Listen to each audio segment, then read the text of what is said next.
Morning now dawned on Shahrazaad, and she broke off from what she had been allowed to say. Then, when it was the 8th night, she continued.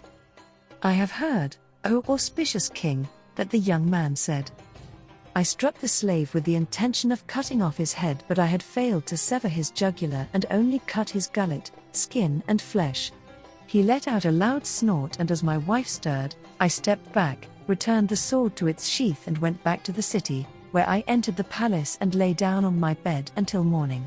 There was my wife coming to wake me, with her hair shorn, wearing mourning. She said, Cousin, don't object to what I am doing, as I have had news that my mother has died and that my father has been killed fighting the infidels, while one of my brothers has died of a fatal sting and the other of a fall. It is right for me to weep and grieve.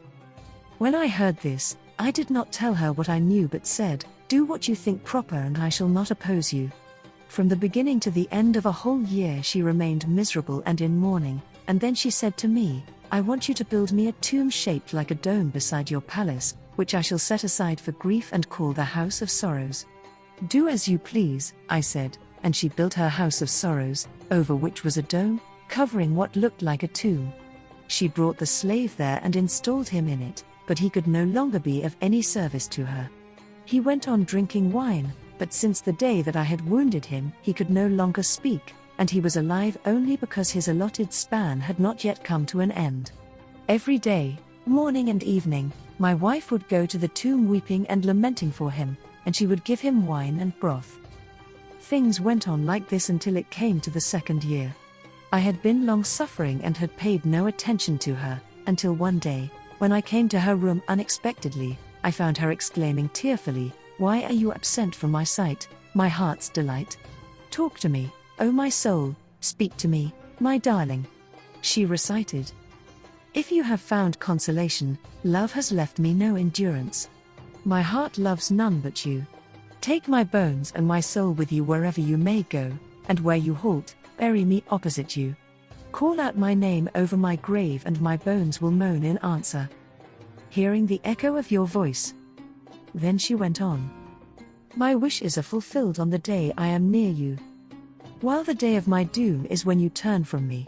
I may pass the night in fear, threatened with destruction, but union with you is sweeter to me than safety.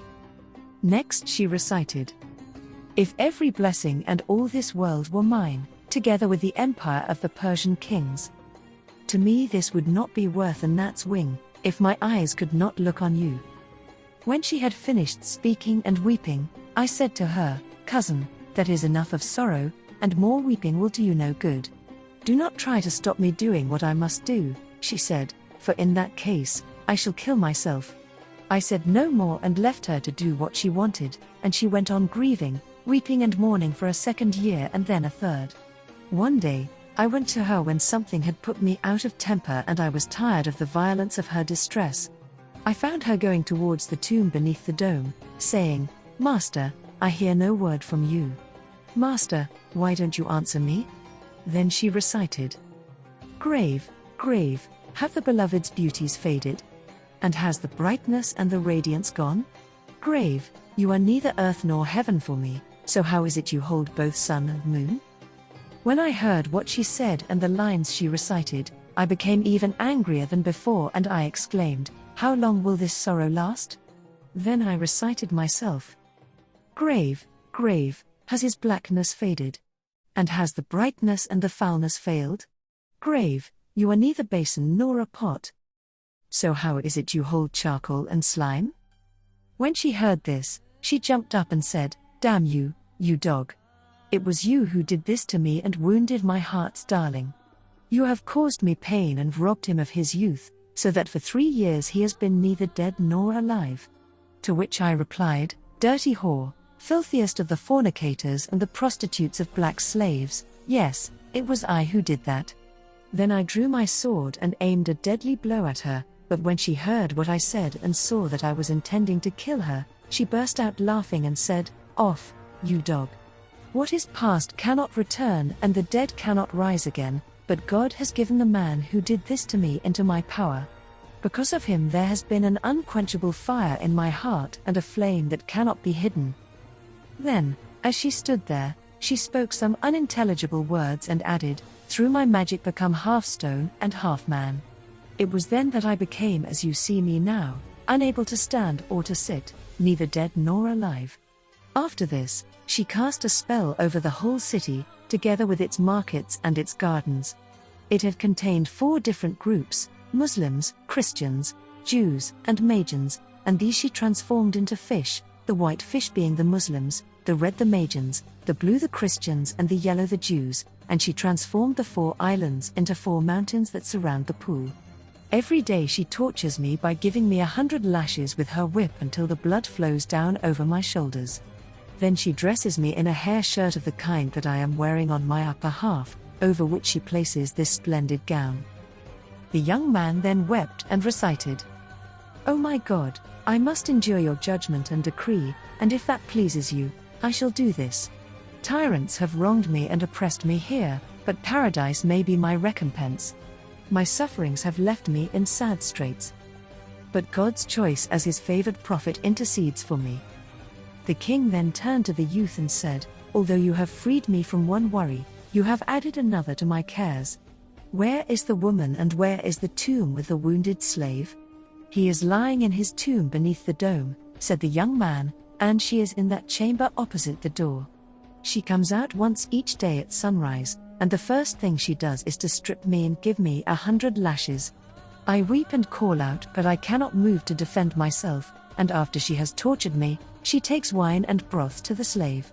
She will come early tomorrow." "By God, young man," said the king, "I shall do you a service for which I shall be remembered and which will be recorded until the end of time." He then sat talking to him until nightfall, when they both slept. Close to dawn the king rose, stripped off his clothes, drew his sword, and went to where the slave lay, surrounded by candles, lamps, perfumes, and unguents. He came up to the slave and killed him with one blow, before lifting him onto his back and throwing him down a well in the palace.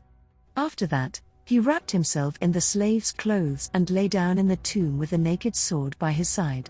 After an hour, the damned sorceress arrived, but before she entered the tomb, she first stripped her cousin of his clothes, took a whip, and beat him.